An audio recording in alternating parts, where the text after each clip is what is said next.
I was listening to the story about, it was a story of a family in Washington, and the little boy called the Bigfoot the cowboy man. And he had, apparently it had made an effort to steal this kid. And it hit me.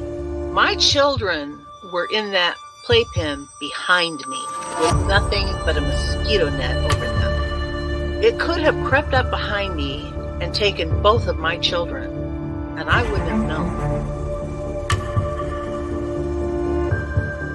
Father just got like a Mustang or something from Wyoming, okay? He had it out in the corral because he couldn't put it in the barn in the stalls with the other horses. It would kick and made all the other horses nervous. Had a Seminole Indian working the horse trying to break it every day. They had it out in the corral. This skunk ape snuck up behind this horse and grabbed it on its hindquarters. This particular horse kicks out, jumps over the corral, runs into the pasture, to get away. At this point, the rancher's out there just blasted away with the dirty. Skunk ape runs into the swamp. I went up there one day after that, or 2 days after that. I went up there and sat in the silence up there, and I'm telling you, man, it was free. It was crazy. There was a crazy vibe up there still. I did what I could to kind of get things under control, but I told her, I said, you need to get off this property. I feel like no matter how strong you are, it's almost like standing in the ocean. You can't stand still without moving your feet. You're going to get knocked over eventually, no matter how strong, whatever. You can't withstand a barrage of weird spiritual energy.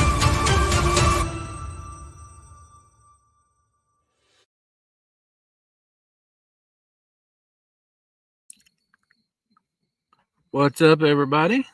Welcome back to Paranormal Odyssey.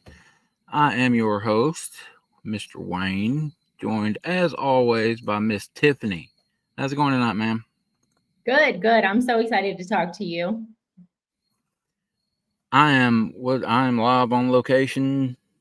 Wayne Tutherow, live on location, somewhere in the mountains of Tennessee in the dark, looking for Sasquatch. You did that surprisingly well. I know. I've been practicing. I was going to say, you've been practicing, haven't you? I have. Yes. I am somewhere in a secret location in the beautiful volunteer state of Tennessee, getting my Bigfoot on. I wish you could see behind me, but it's pitch black. There's nothing but woods behind me. Y'all could witness history. Sam Squatch could run up and just grab me and pull me off, and we'll get it on camera. Exactly. Like, I got your six, buddy. If something sneaks up on you, I'll holler. That's about all I can do. Are you there? Oh, no. I think we lost him. Wayne. Nope. The joys of being live on location. It stinks because he is frozen. Okay, so while he unfreezes, let's just go ahead and get this part out of the way. If you haven't yet subscribed to us, our numbers are getting there, but we could always do with more. And there you are. Look, see, I was like rolling with the show.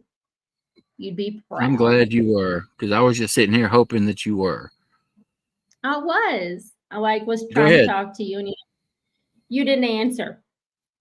Keep going. Don't let me interrupt you. Okay. So if you haven't subscribed to us, if you would just hit that subscribe button for us.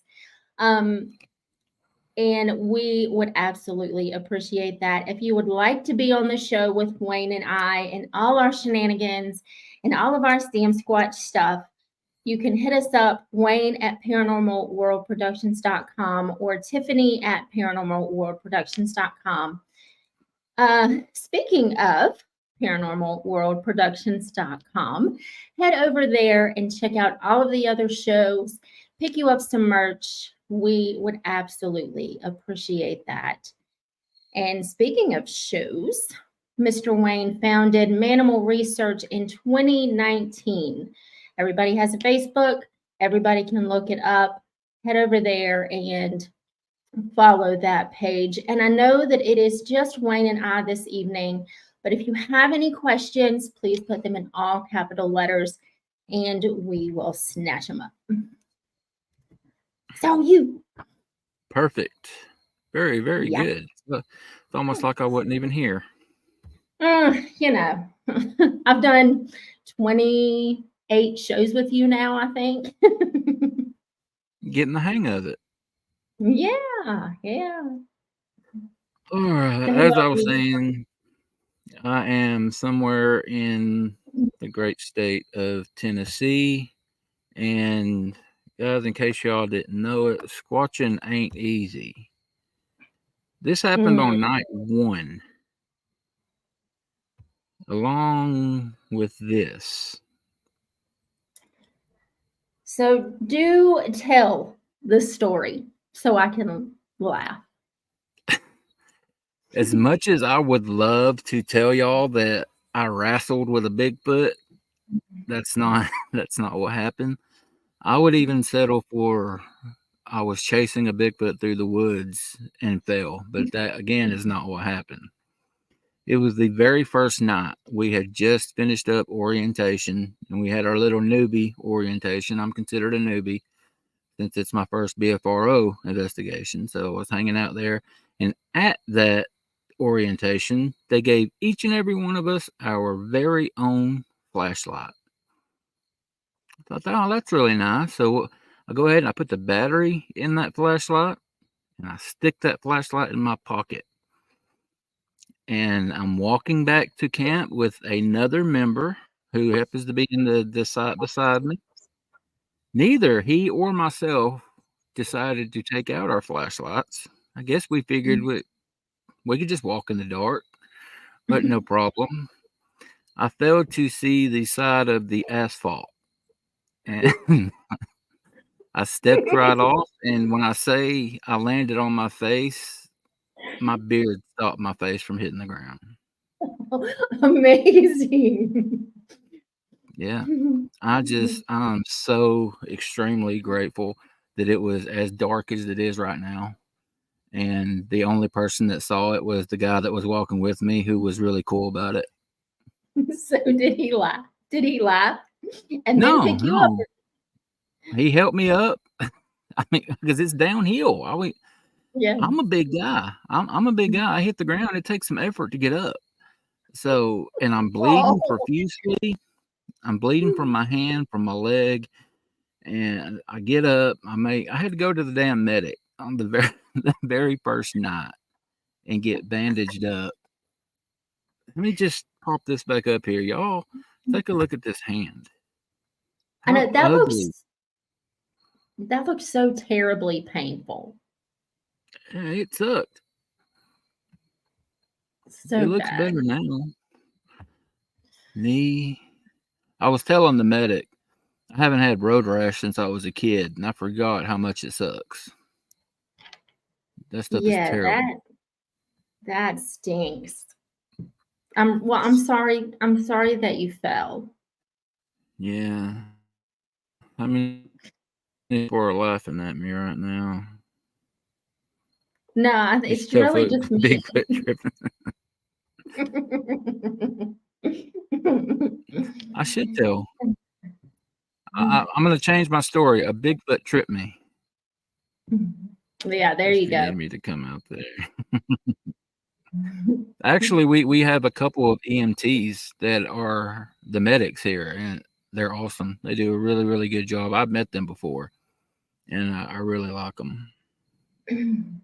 7 days in the with standing and didn't get a scratch. You know, Bristol's right. He's gonna be like, Brian's probably just not dumb enough to come on here showing pictures of it. You know, I'm sure he got dinged up. Yeah. Glad you're alive. Yeah. All right. But other than that, guys, it is going pretty well out here. Having a good time. I don't know. I feel like asking what's going on back in civilization, but I'm not that far. Yeah. You're pretty far from me, regardless.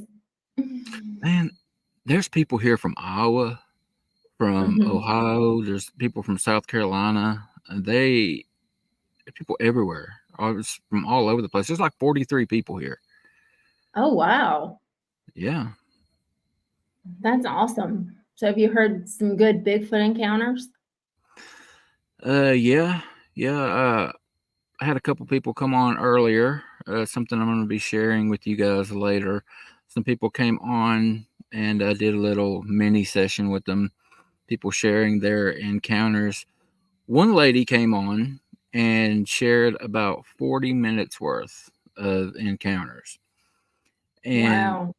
they were so good that I'm not even going to air what she did. I asked her to come on next Tuesday and just do a live show with us and start over and just tell everything. And she says she would. So next Tuesday, a week from tonight, we're going to have her on to talk about just some of the most wild experiences I've heard so far. It's going to be cool. That's awesome. Yeah, and I've said it before, I need a good Bigfoot encounter to like cleanse my palate. I'm telling you, you need to hear the last one that she shared. Mhm. I'll give you the jinx of it. She was at a BFRO investigation, and it was here in Tennessee. It wasn't at this location, but it was in Tennessee. They rented all kind of equipment from Mhm. a rental company, like a big tent and tables and chairs and stuff. Yeah. And they brought it out, and it was at the end of the season, like in November, like right now. And the park was closing for the winter that following day, but the rental company Mhm. couldn't get out until a day after. All the rangers were leaving. The people from the expedition were leaving. They had to have a volunteer to stay to let the rental company in to get their stuff. So this lady Mhm. had to stay by herself in this huge place, 20, 30 something campsites, ranger station, just a huge park. She had it Mhm. all to herself for a whole Oh, day. And the stuff that went on was just absolutely crazy. wow. Well, because yeah, I Did I mean, lose you? no, I'm still here. You're like intermittently freezing, but we can still hear you even if your Do face what? is frozen. I said you're intermittently freezing, but we can still hear your voice even if your face is frozen. Okay. But yeah, All I right. mean, you figure being there by yourself, that's creepy. I don't know what you're saying. Oh, is there like a delay? Well, I was out. Oh, Yeah, my little thing was spinning, so it was all you by yourself. But oh, yeah, man, that the stuff that she experienced while she was here was just, or here at an event, but not at this location. While she was there, it was mhm. just crazy. And as y'all could tell, we're having some issues tonight because I'm on the campground's Wi-Fi, and there's probably 100 other people that are on it too. So Mhm. that's why we're Well, having problems. well, and if something happens and you kirk out of here, I'll just politely close the show and we'll be done. So if a Sasquatch comes up and gets me in a headlock and gives me a noogie and pulls me off Mhm. into the woods, you just take over, okay? Okay. We'll like start speaking your condolences. Yeah. But at least you. Oh, now I'm frozen. Can you See? see me? Yep. Talk awful big. I know. And now my everything is frozen. Your And I face always get is frozen on the I get frozen on the worst faces. yes, you do. What is that? I look like I've eaten a sour persimmon. I really hope that everyone is getting to see the face that I'm seeing right now. Yes, it is ridiculous. I'm sure if they are that Zach will chime in eventually and be like, yep, now y'all get to see her, the real her. Freaky Geek says can still hear. Yeah. Well, that's good. My absolutely everything. My chat's frozen. My screen's frozen. Hey, But I try to go out and come yeah. back in, okay? Okay, we'll do. While she does, I will try to share this picture from last night. This obviously is not a Bigfoot, but I don't know if you guys can see that or not, but if you will look in the background, you see that it looks like a line back there in the background. That's not a line. Let me pull up a close up. That. Can you hear us, Tiffany? I can. Can you hear me? Yeah, you're froze. Oh, you're good now. Okay, I'll try. You're good. You're good. You're good. Okay. Can you see the Okay. picture? Yes. Okay. I'm gonna pop the other one up because I'm not sure if they got to see it or not, but you can see in the background what this thing is, or we don't know what it is. But the gentleman that took this picture didn't see this with his naked eye. He pulled up. It was right when they got there. They got to this cemetery, and he just got out and started snapping pictures in like panoramic, picture, picture, picture, picture, picture, picture. And then he was looking at them, and he took several pictures while he was passing by. So there's other pictures, like the one before and after that. No, this was the very first picture. That's what it was. The ones after it in that same location didn't have this thing. It wasn't there, and I That's can't tell what it crazy. is. What was there any like sound? No, they just got out and started taking it. The reason everything is red is the BFRO only uses red flashlights. Like, don't use white lights. They only use red. It's supposed to be harder to see for, I'm not sure. I'm sure one of our audience members could tell us why. And I've heard why, I just don't remember. But red is Yeah. the only flashlight that the BFRO uses. So that's why everything's red. But yeah, I don't know what the hell that is. That's interesting. Very interesting. Yeah. And are those like trees that are chopped down, the stumps, or is that like? Those are tombstones. Okay, that's what I was thinking because I was like, it could be either tombstones or like stumps of trees. Yeah. Well, that makes it even creepier.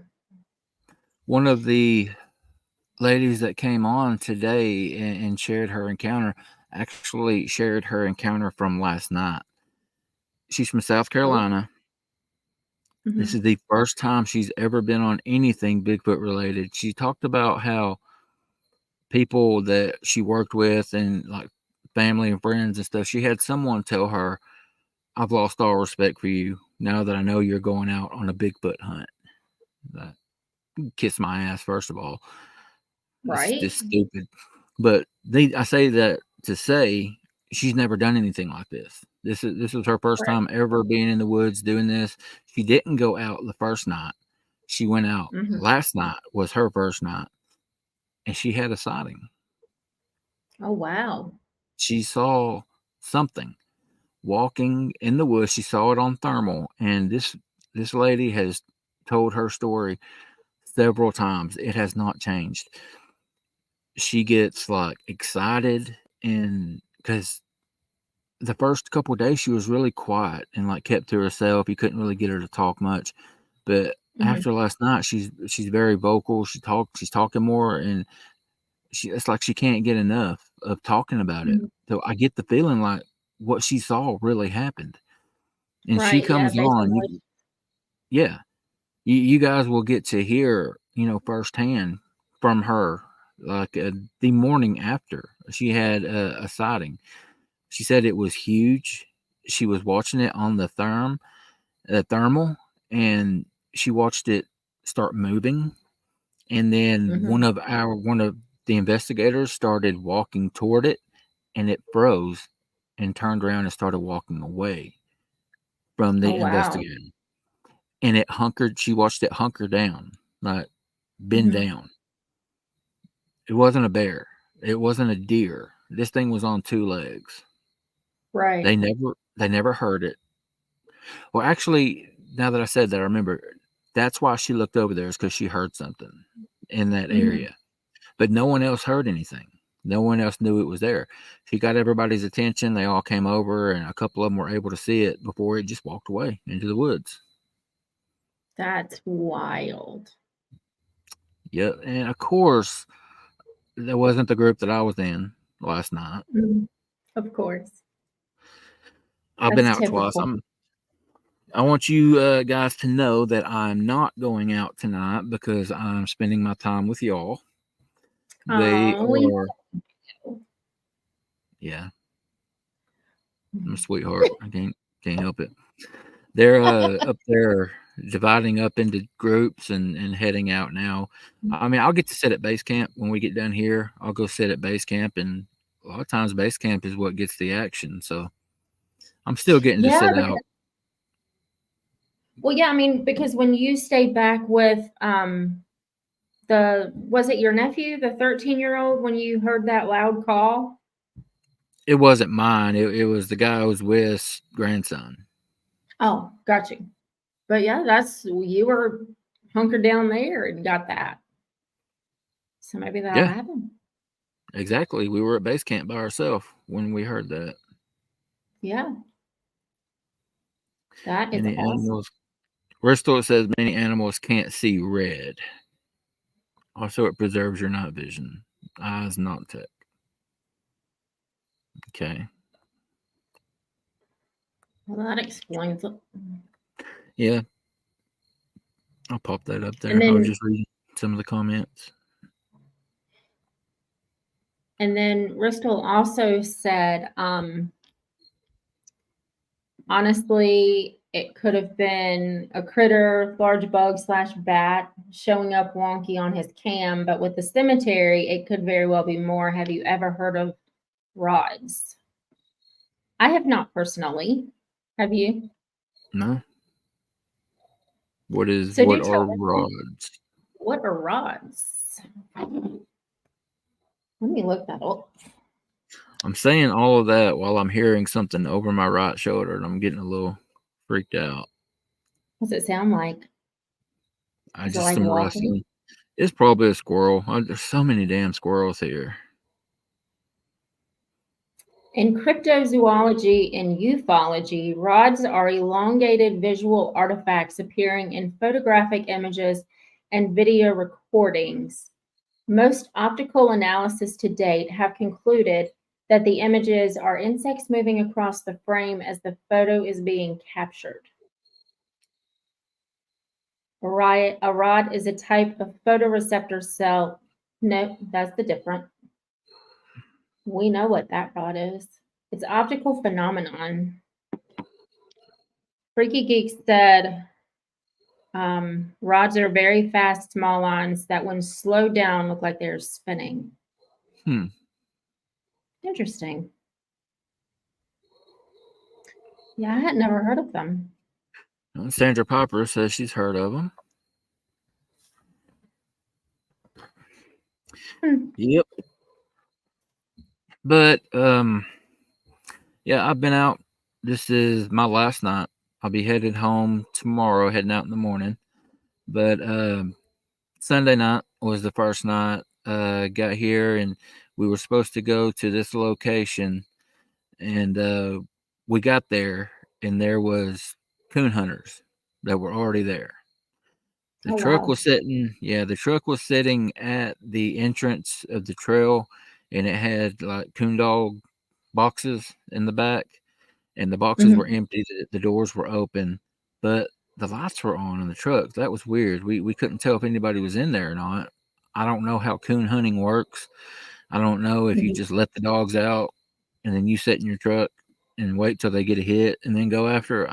I don't know. I've never gone coon hunting, but needless to say, we didn't get to go to that area.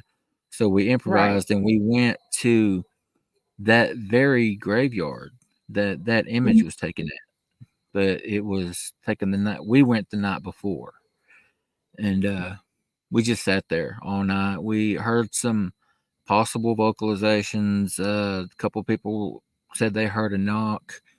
A couple of maybe some screams and some whoops, and I'm really, really impressed with how the BFRO does their investigations. I really am. I didn't know what to expect when I came here. You hear so much bad stuff about the BFRO. That they've gotten a reputation.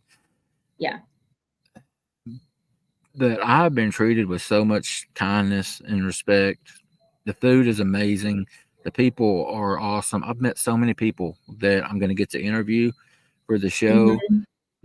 Everyone offers to help you with everything, with anything that you need. I'm very, very pleased with the experience that I've had here. Lori Wade has been on the show. Yes. Were you there when Lori Wade was on, or did you? No, because that's the day that I was purchasing my car. Slacker. That one. I know. Putting your personal life above the good of this show. My God, it's so unprofessional. How dare me need a car? Yeah. Laura, that's the show that Lori was on, and we're going to have her back on too, because there's so much stuff that she has to talk about that she didn't get to cover. But she does such an amazing job with these events. I've been told by so many people how good she is, but getting to see it, are there Bigfoot around you? I'm hoping. I don't see any. I mean, there was I don't know if you're just getting here, was it AT Clutch? But there was a supposed sighting last night, I believe sighting last night. And that's why we're here, is because there's a lot of reports that come out of this area. But as I was saying about the BFRO, I'm so pleased with them. And they've got the reputation of not dealing with woo, like not having anything to do with anything supernatural or anything that's not biological or scientific. And that might be the stance that Matt Moneymaker takes for the BFRO, but it's not the people. I've heard more crazy shit than I've heard scientific. There are people here that have talked about mind speak. They've talked about just anything woo that you can think of. The people here have said that they've experienced it. So it's not. It really surprised me. But it really surprised me. Yeah, and collectively you're hearing this, and we're hearing this talking to other people. So like you have to factor all aspects of this in, as woo or not as it is. Yeah. What is Freaky Geek saying? I was looking at shoes today, and there are big feet somewhere in Ontario, size 13. I'm a size 13. Are you a size 13? Look, see, there's Bigfoot. We found him right there on the screen. Yeah, I'm a Bigfoot. You know what they say about guys with big feet, don't you? Oh, Lord. They wear big socks. Very true. They wear big socks. That's 100%. What were you thinking? Next topic. So what else did you hear? Yeah, so that's what happened the first night. We weren't able to go to the place that we wanted to go because of the coon hunters. And that was weird too, because we stayed in the area, but we never heard any dogs. I didn't hear any dogs barking, didn't hear any gunshots. We heard what me and another guy described as an angry yell. It sounded like a man was mad and just yelled out like, hey, something like that. Wow. And it was it was a good distance away, but still too close for comfort, if that makes sense. Yeah. But So, there, I don't. mm. So everybody always yells or knocks on trees. Do you guys do that too, or you just listen? You leave it up to the group leader that you go out with. There's been like 5. There's so many people on this trip. We've been dividing it up to, I think, either 5 or 6 groups of 4 or 5. And we go out, and it's all up to that group leader. Some of the people, like me, myself, when I go out on manimal expeditions, on my investigations that I go out with my people, I don't like to do yells and whoops and stuff like that because I feel like it's kind of insulting their intelligence. I Right. feel like they know that that's not a Bigfoot yelling at them.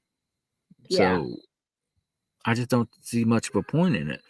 Tree knocks are different because they don't know what's hitting the tree with the piece of wood, so I definitely do that. But as far as vocalizations, and to answer your question, I haven't done any since I've been here because I've been with the 2 times I've been out, the people that I went out with kind of felt like I do and don't do a lot of vocalizations. Right. Well, and it's like you said, it's up to the people. Red Dark Cryptid said, woo could be technology we don't understand. Absolutely. And I've heard that before. Who said that before? Somebody recently that we talked about said that.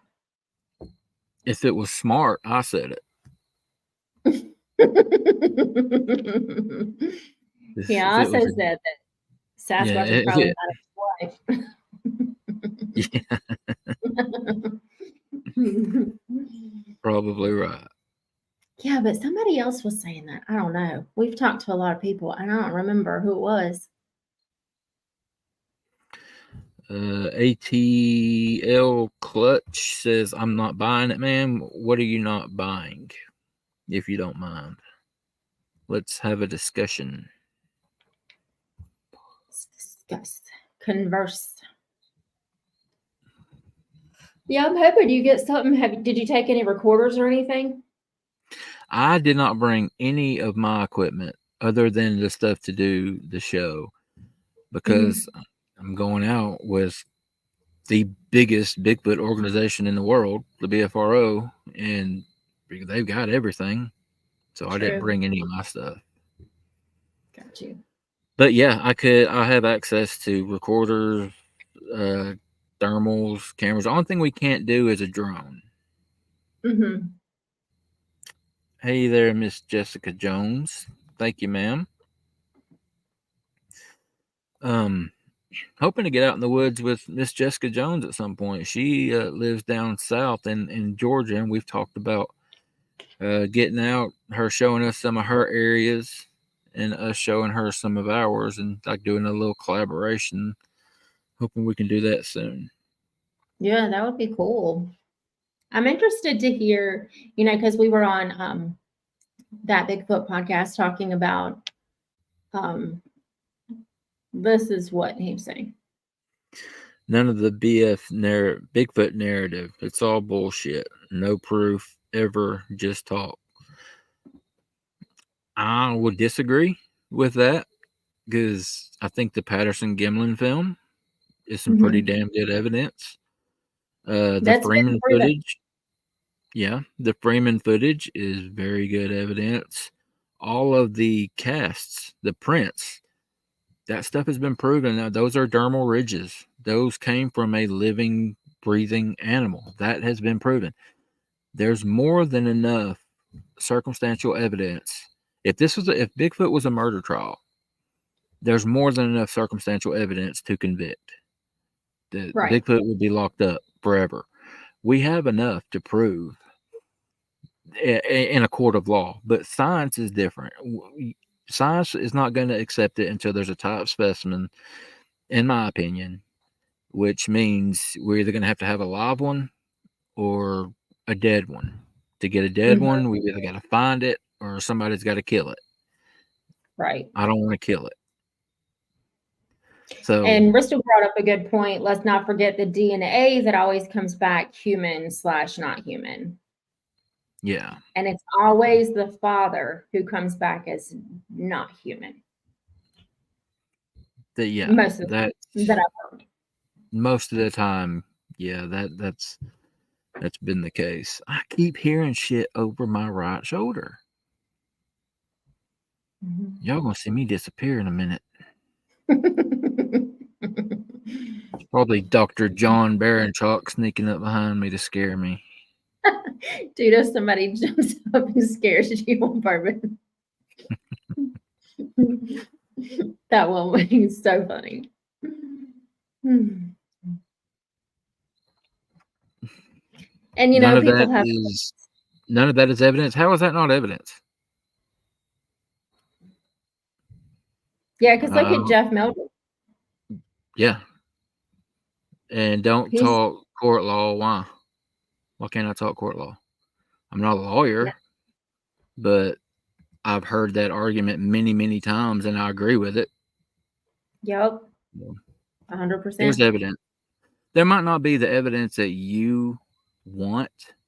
There might not be enough for you, but for someone to say that there's no evidence, that just can't be said, in my opinion.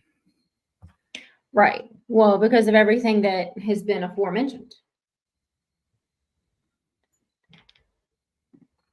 We've had this we've had this talk. If there is so much evidence, then why does our species not accept them? Our species, as in humans, a big part of our species does accept them. I accept them. I'm here with 40-something people that accept them. Yeah, there's a lot more people that accept them that don't accept them. Well, I mean, I don't know about that. Well, there's definitely a lot out there. Yeah. So what were you gonna say? I was just gonna say, if you don't believe it, then that's your opinion, and that's your opinion, and that's fine. I mean, nobody's gonna come at you because you don't share the same opinion as we do. Yeah, we don't have to agree. Yeah, we can agree to disagree, and then that's fine. Yeah, we need to stay. We just need to stay respectful. Right. As long as it's respectful conversation and discussion, that's fine. Yeah. Anyway, the second night that I went out, which was last night. I went out to I forget what they call it, but basically it's just a dead end road. You drive out to where it's out in the middle of nowhere, dude. It's out there. And you drive to a gate where that's locked. I think it leads to the backside of private property. But about 6 or 7 of us that we all went out there and sat in a circle and just listened. Again, heard a couple of things that could be iffy, that were questionable, but nothing at all definitive. No possible sightings, nothing like that. If I'm being honest, I was a little disappointed. Yeah, I mean, if I'm being honest, both of the times that I've been out, while I've been out here, I've come back disappointed. I didn't get to see anything. But when you go out doing this stuff, you come back disappointed more than you come back excited, to be honest, because I mean, these things are hard to find. No, we haven't been able to prove them that they're even real. So of course we're going to have more times that we're disappointed than not. So I went into it expecting it, but hoping that I would get to see something. Tonight's my last chance. Until you go out with Miss Jessica Jones, because I've been watching her. She was saying, hold on, let me go back up here. She said, I was out all weekend in Middle Georgia. Let's definitely collab soon up in North Georgia or Tennessee. Okay. This ATL Clutch, I don't know how he's saying things are fact. I mean, do you have a percentage is there a percentage out there of people that have been interviewed that believe versus don't believe? I haven't seen it. If there is, as Dr. John Baronshock sits down here beside me. Hello, John. Hey, how are you doing? He said hello. I'm Tiffany. good. Yeah, I heard him. Good deal. All right. Yeah. Again, ATL Clutch, we're just going to have to disagree, buddy or friend. I can't tell if female or male. Yeah, we're just going to have to disagree on this one. Yeah. All right. As I was saying, John, you want to tell an encounter or you want to tell something? A story? Sure, I'll tell one of my encounters. Yeah. Can you hear that okay? Yeah, I can. You don't have to be on camera. Just they can hear you. That's fine. Yeah, we can hear you. Probably about my 5th expedition. I was in a group of 4 people, and we hiked up to a cabin, midway up to a cabin. And actually, I was in a group of 16 people at that point. And then 4 of them stayed at the cabin. One group moved away from the mountain. One group was supposed to go up to the fire road and take a right. And then the next group go up and take a left. And so those 2 groups would meet in the center, walk around the loop of the peak of the hill. Well, we were supposed to go to the left. We were supposed to go to the right, and we went to the left. So we never met up with the group we were expecting to meet, but of course we didn't figure that out until we had been walking a couple hours and still hadn't met them. But as we were just starting up the fire road, it was that still deadly quiet.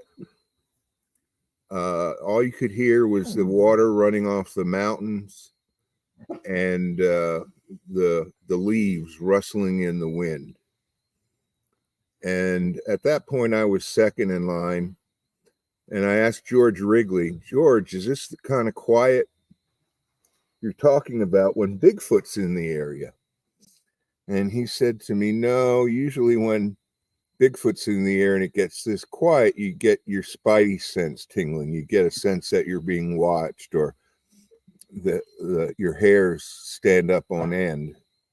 And none of us were getting any of that. And I didn't know shit. So I'm sorry, I didn't know anything You're good. about Sasquatch at that point. It was my first year of expeditions.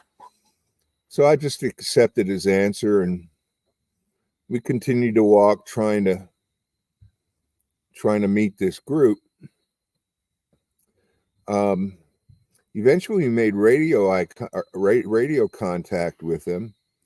And as we were walking up, we didn't see any wildlife, no deer, didn't hear any birds or chipmunks rustling in the underbrush, no owl calls. It was devoid of any wildlife.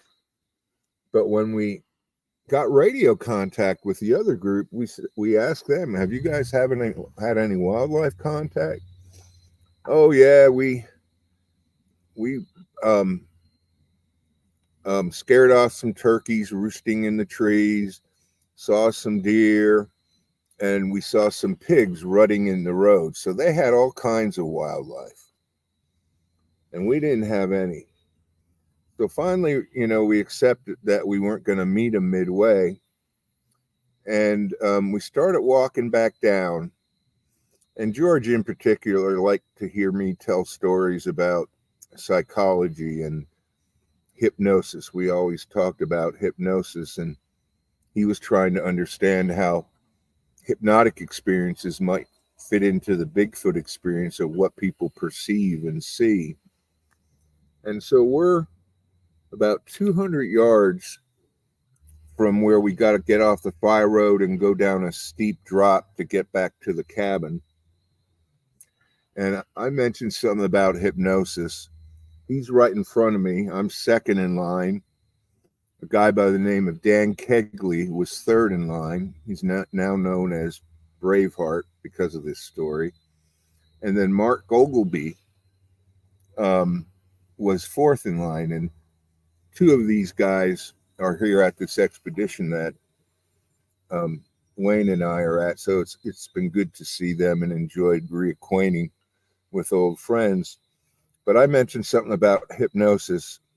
George was about 3 to 5 feet ahead of me. He spins on his heel to walk back to ask me a question. And he starts to say my name, but all he gets out is the first syllable. He says, J. And as he gets the J in my name out, we hear this massive tree pop and fall. That sounded like a bomb going off. It was so loud. And then George had a recorder on, and that's the only reason I know the length of time. But for 14 seconds after that, it sounded like a landslide was coming down on top of us. And when that tree popped and the landslide sound started, George and I skedaddled one direction.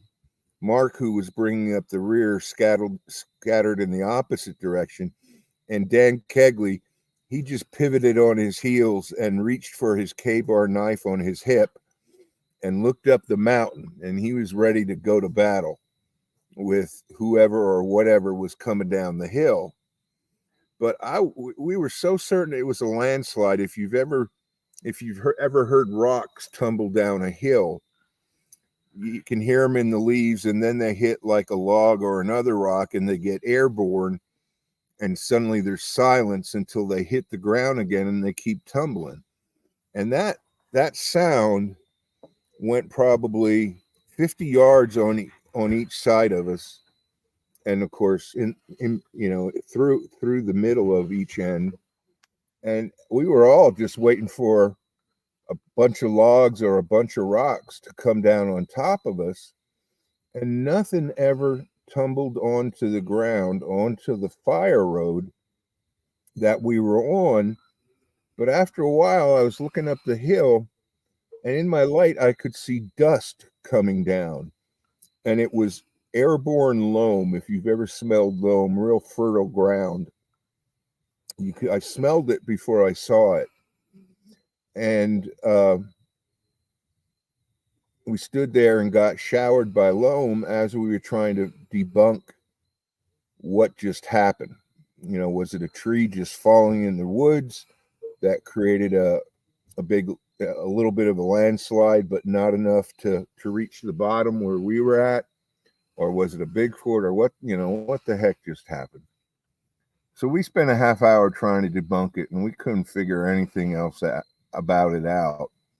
So we decided we were going to walk back down to the cabin. But before we walked back down to the cabin, we took 2 long sticks and stuck them into the ground so that they formed an X, because we had aspirations of walking up the next day and scoping it out in the daylight. This was like 3 o'clock in the morning when this happened. So we start walking down the fire road towards the steep path, and the people that were down at the cabin, they radio us up and they say, are you guys walking down the fire road, or are you guys walking down the steep path? We're walking down the fire road. Okay, 10-4. So we get to the steep path, and we just, I don't know, the group of 4 of us probably went 20 yards down this steep path, and the walkie-talkie goes off again. Are you guys walking down the fire road, or are you guys walking down the steep path? We're walking down the steep path now. Why do you keep asking this? Well, when you were walking down the fire road, we saw some red eye shine following behind you. And now that you're walking down the steep path, we saw some red eye shine lagging behind you down that steep path.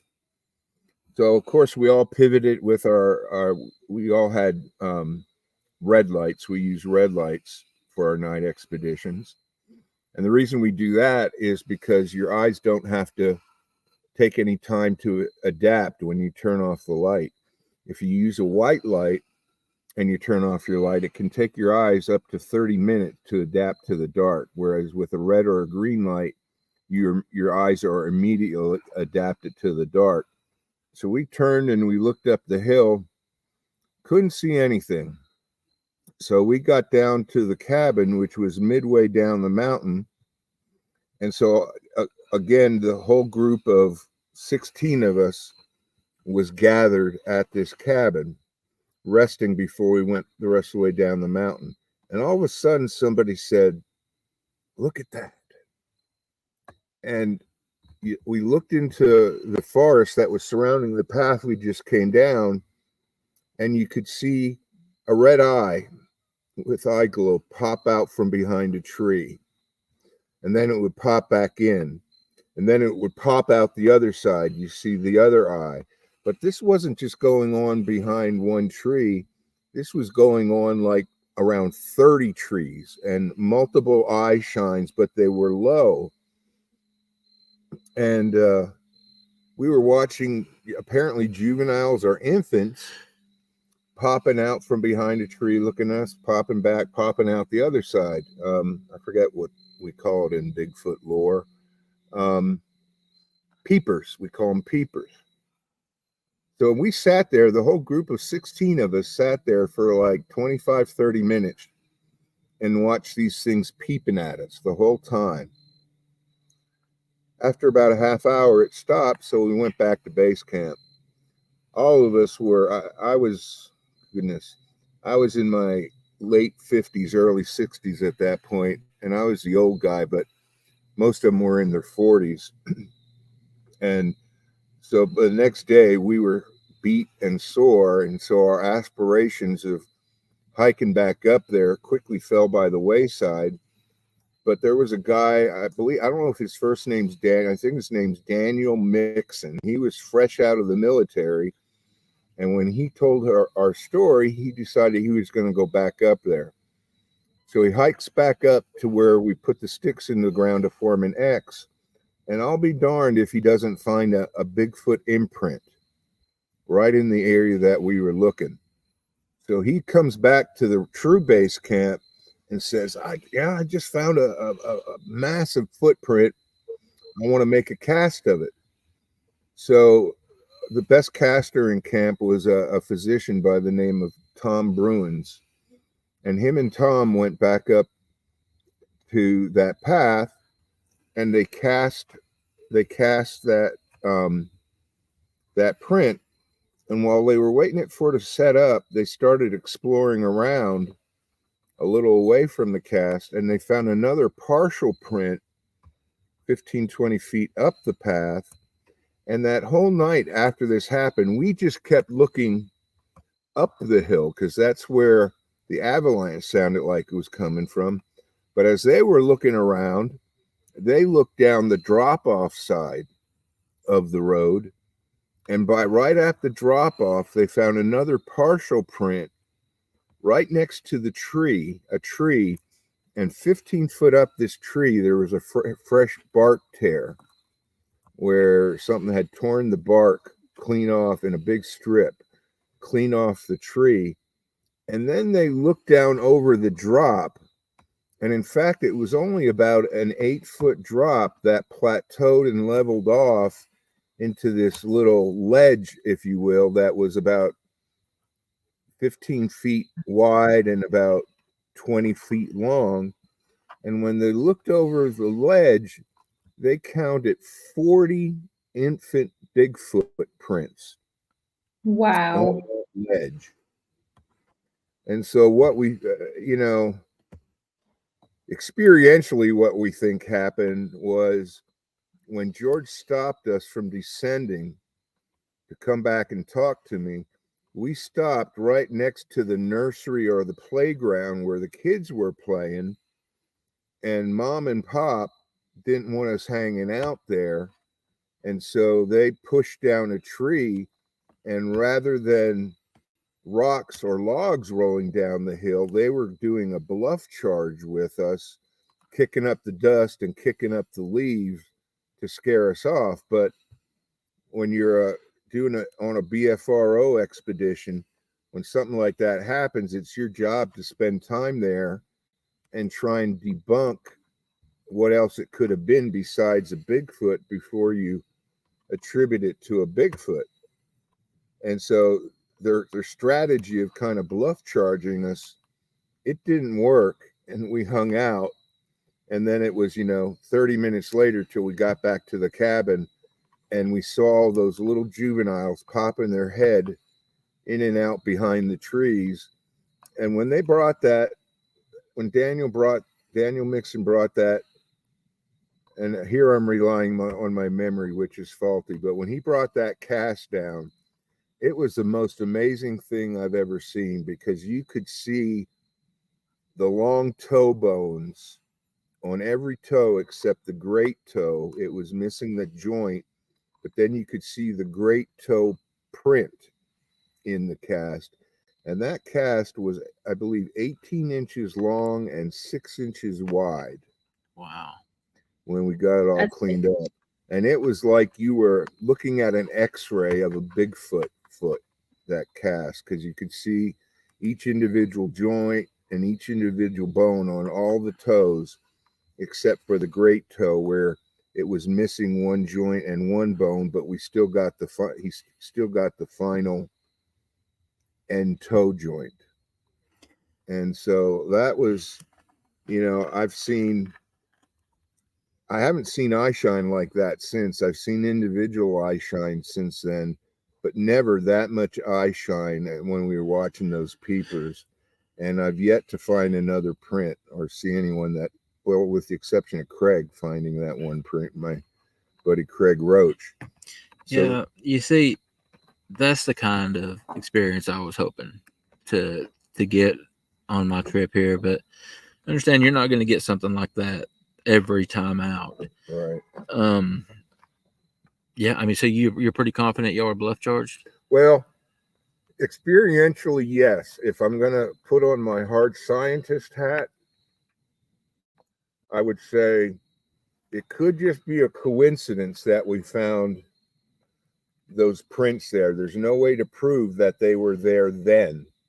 Yeah. A Bigfoot could have come through there long after that with the juvies, and they could have made those prints after we were gone.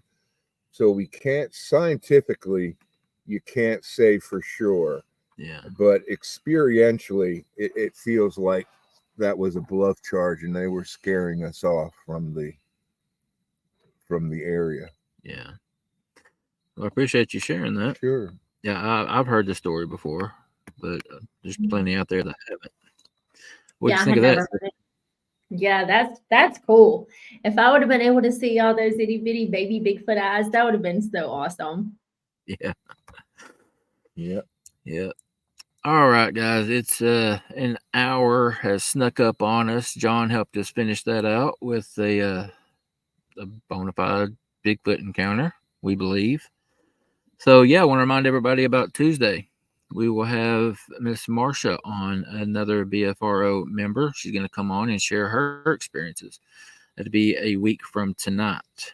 We will see you guys back here. You got anything you want to say before we get out of here, Tiffany? Nope. You pretty much said it for me. All right, we'll say your goodbyes. Bye. Thank y'all for coming. Have a good evening. All right, guys, we appreciate y'all stopping by. Everybody that hung out and commented, thank you all very much, as always. Guys, y'all be good to yourselves, be good to each other, and we will see you next time. Bye. Bye.